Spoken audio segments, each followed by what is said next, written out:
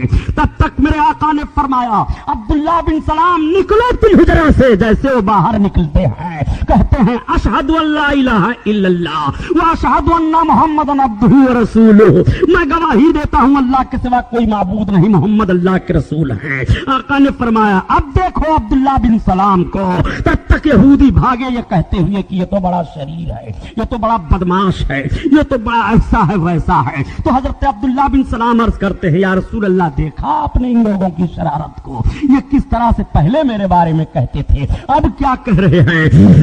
وہ ایسے پہچانتے تھے سرکار کو جیسے اپنے بال بچوں کو پہچان رہے ہوں، لیکن اس کے باوجود تعصب میں وہ اسلام نہیں قبول کرتے تھے۔ ہاں یہ اور بات ہے کہ بڑے بڑے سربراہ یہودیوں نے کلمہ پڑھا تھا اور وہ داخل اسلام ہو گئے تھے، جسے حضرت عبداللہ بن سلام ہیں، حضرت نعمان ہیں اور حضرت مخریق ہیں۔